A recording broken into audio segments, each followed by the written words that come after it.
A policeman in the Pirates declared his lot was not a happy one.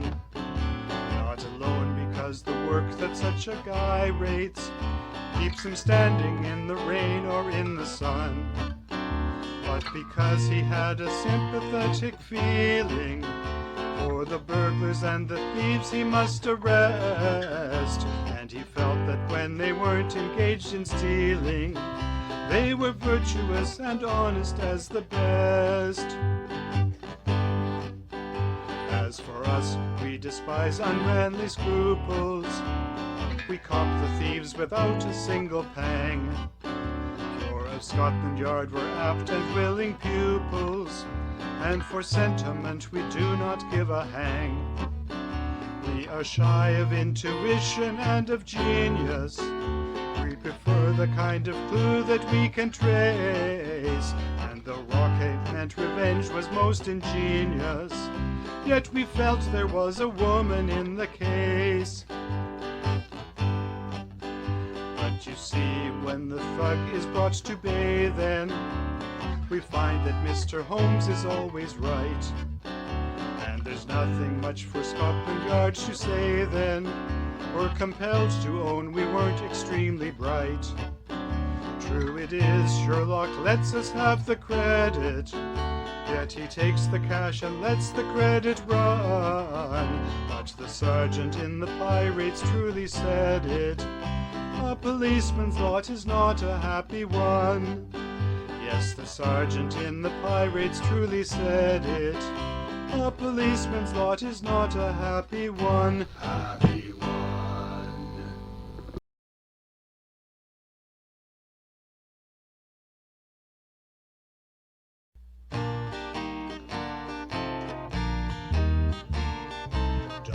John Watson am I, known as a straight and honest guy, surgeon for several years in the Northumberland Fusiliers. Wounded was I in the thigh or the subclavian artery. 'Twas a vile bullet Jezile, shot by the Gauzy's murderous file.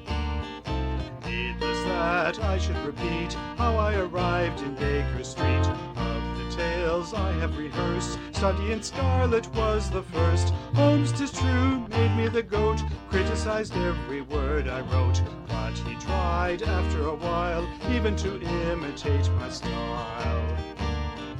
Though I did marry again, who was the dame I married then? Must be mysterious still. Roberts declares was Dimmerville. Morley, he doesn't agree, said it was Sherlock's landlady. But the proof hardly I see, it must remain a mystery. Rightly then praise ye my pen, all ye irregular trusty men. Was I not willing to be called by him elementary? For you see, I had to be stooge to his curious vanity. After all, but for my tomes, what would you know of Sherlock Holmes? After all, but for my tomes, what would you know of Sherlock Holmes?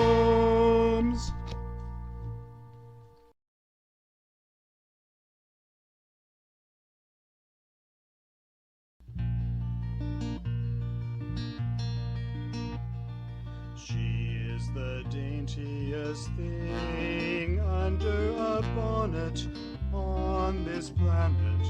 Were I a bard, I would sing her a sonnet, but I cannot. She is the daintiest thing. Once she was loved by a king. Born in New Jersey was she, maybe Hoboken, maybe Summit. Even Holmes' index, you see, gives us no token. Though we thumb it, then to La Scala she came, Warsaw redoubled her fame.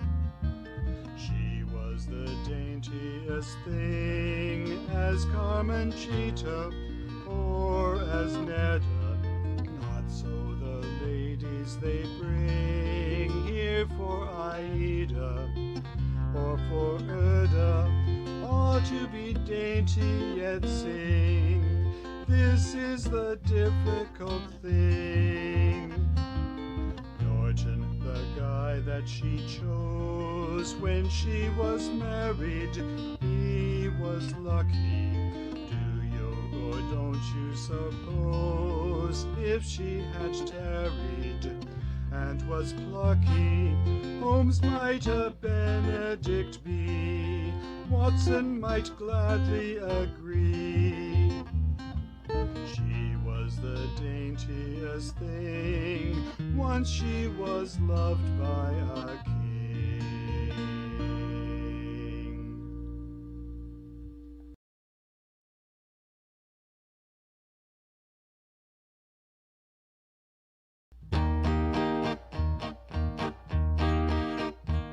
He keeps his papers in a mess, he's careless too about his dress. He will not let me tidy up, nor tell me when he wants to sup. I cannot keep his lodgings clean, and I suspect he takes morphine. I greatly fear, I really think, he's just the sort to die of drink. But now that Dr. Watson's here, he seems to be a nice old dear. I lead a less distressing life, I wonder if he'll take a wife. Yet still odd noises do I hear, that violin afflicts my ear. The past is full of bullet nicks, I'm glad my walls are lined with bricks. I can't forget, I never will, the days when Holmes was taken ill. His face was pale, his bones stuck out, that he would die I had no doubt. And yet 'twas all a scheme wherewith to catch that villain Mr. Smith. But I am sure you would have said he was on his dying bed. Yet though outrageous he may be, he always shows me courtesy. He pays me to a princely rent, I fear he is improvident. And though he does not like my sex, I know he never tries to vex. And I am glad, be sure of that, to have him in my first floor flat. And I am glad, be sure of that, to have him in my first floor flat.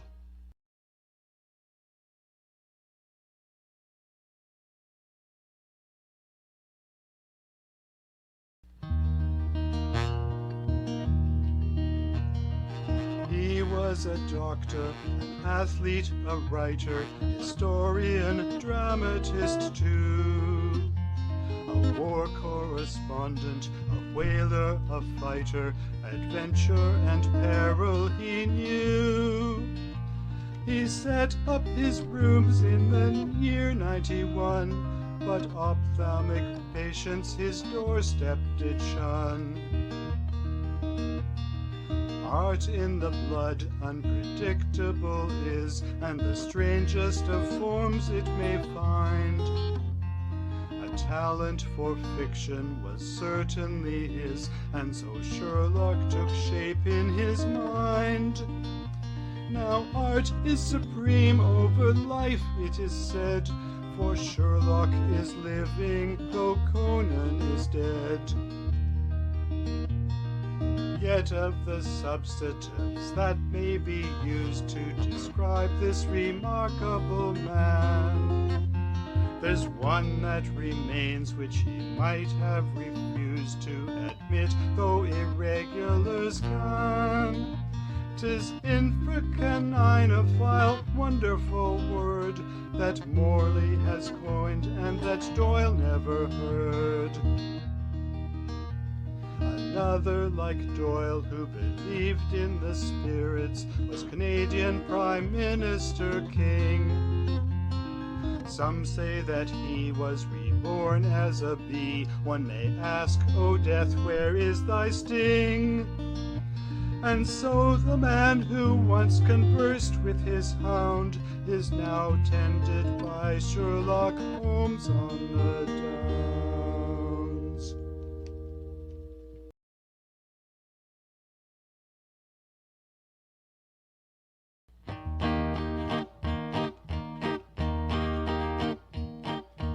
Moriarty was a villain, out for arson, theft, or killing. London was pervaded by him, only Sherlock dared defy him. Tendencies hereditary made him most most extraordinary, and his mental acrobatics were revealed in mathematics.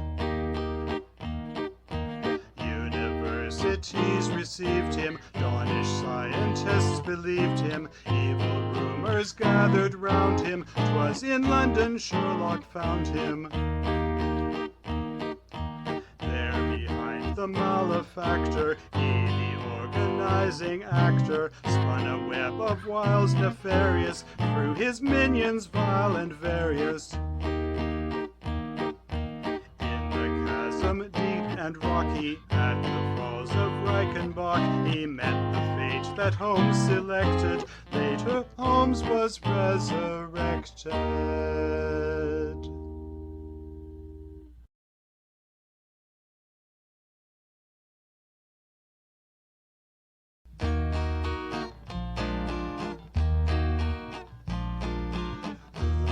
Whose was it? He who is gone. Who shall have it? He who will come. Where was the sun? Over the oak. Where was the shadow? Under the elm. How was it stepped? North by north and by 10, east by 5 and by 5, south by 2 and by 2, west by 1 and by 1, and so under. What shall we give for it? All that is ours. Why should we give it? For the sake of the truth. 'Twas the crown of King Charles, which the Musgraves received, but its guardian words they no longer believed. And though Brunton was false, for his trust he betrayed, yet was Holmes who revealed where the crown had been laid. Yes, was Holmes who revealed where the crown had been laid.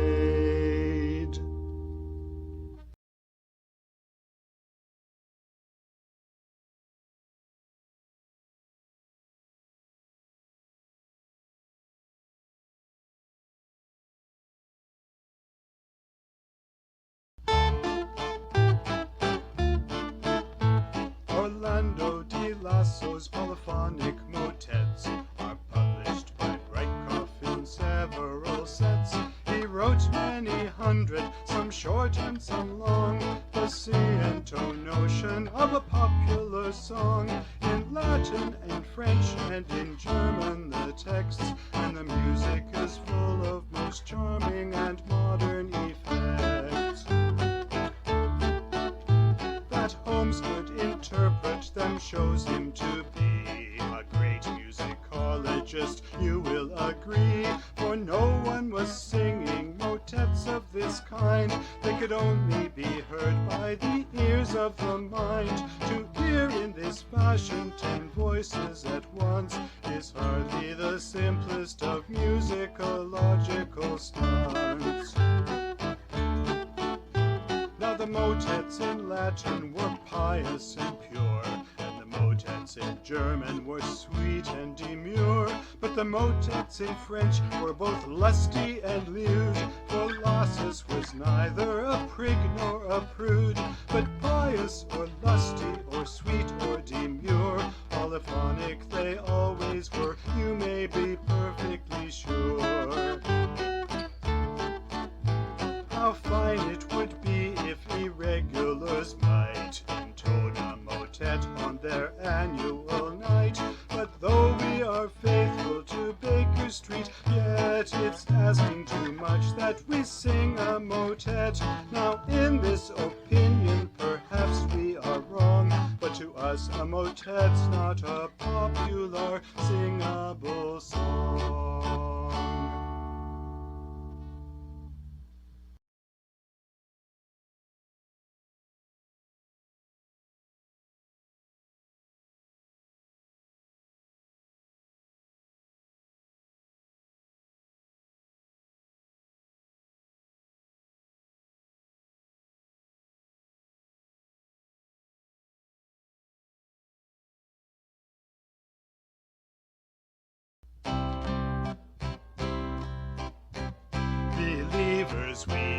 one who never knew defeat.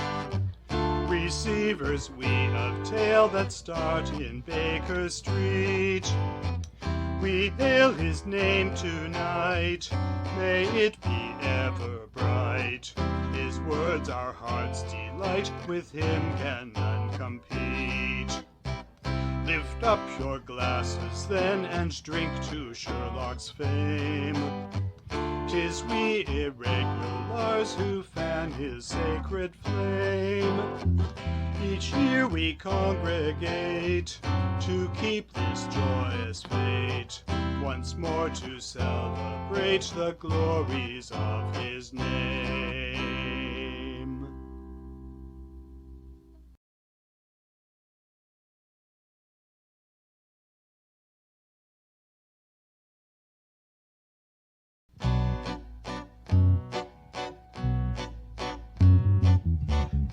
Water's edge at Lambeth, number 3 Pinchin Lane.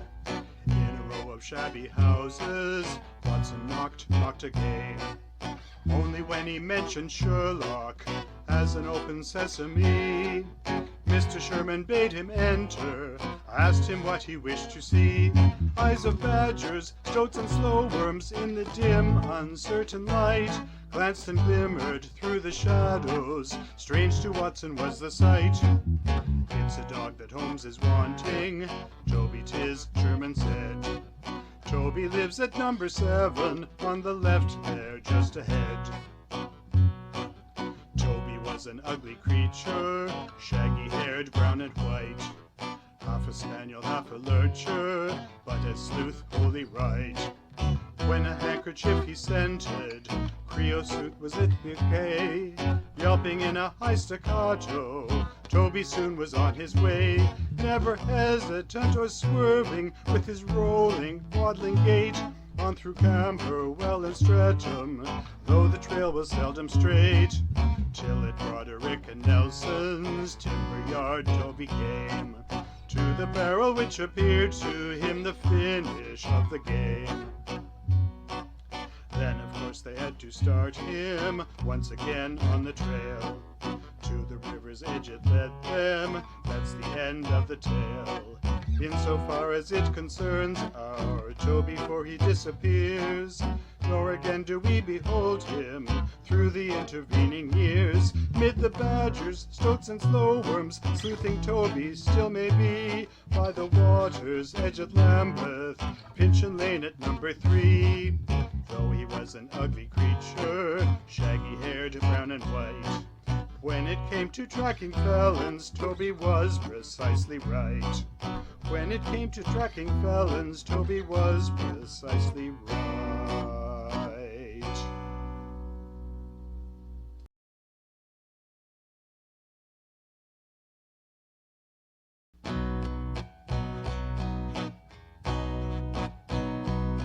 The Speckled Band, what was it?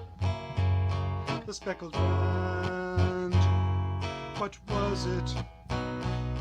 It wasn't gypsies which Holmes and Watson saw by the light of the moon, nor the cheetah, nor yet the baboon. The Speckled Band, what was it? The Speckled Band, what was it? It was an adder, a deadly creature brought from an Indian town. It was yellow and spotted with brown. The Speckled Band, who are we? The Speckled Band, who are we? We live in Boston and we remember Roylott of Stoke Moran. He was wicked, he was a bad man. The Speckled Band, who are we? The Speckled Band, who are we? We're just an order of jolly fellows, first in the saga of Holmes. We follow him wherever he roams.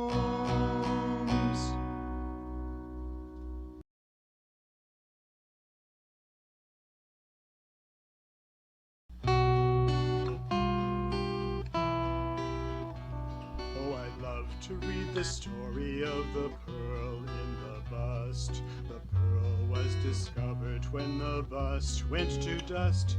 But the tale I want to hear, though I never shall, I fear, is the tale that Watson heard and somehow never tried to utter, on the depth to which the parsley had sunk in the butter. Oh, I love to read the legend of the lost coronet. The Musgraves forgot it, though with gems it was set, but another in the box, hidden in the bank of cocks, is the tale of Mr. Phillimore, who went for his umbrella and was lost to view of mortals, as was Philomela. Oh, I love to read the saga of the three Garridebs, and how Killer Evans spun his vain wily webs. But the story I would read, Dr. Watson, pray take heed, is the tale of Tosca Cardinal, whose death was the occasion for the Pope to ask that Holmes make an investigation.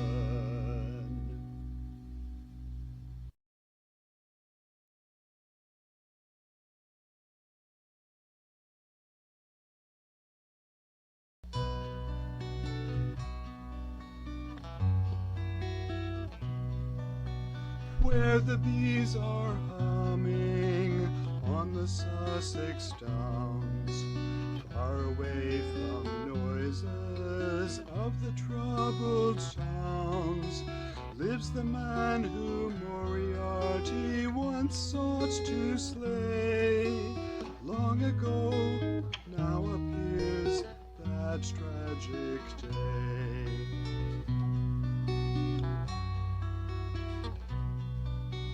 Old perhaps you think him, but it is not so. Father Time to such men never is a foe. Though the years for us may measure mortality, taking toll as they must, they leave him free.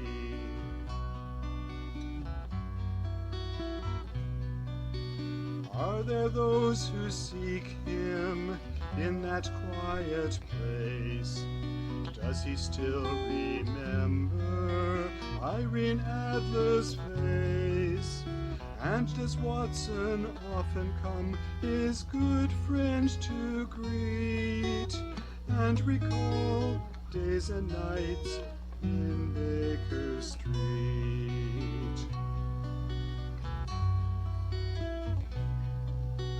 We at least recall them as the years depart, for in those adventures we have had our part.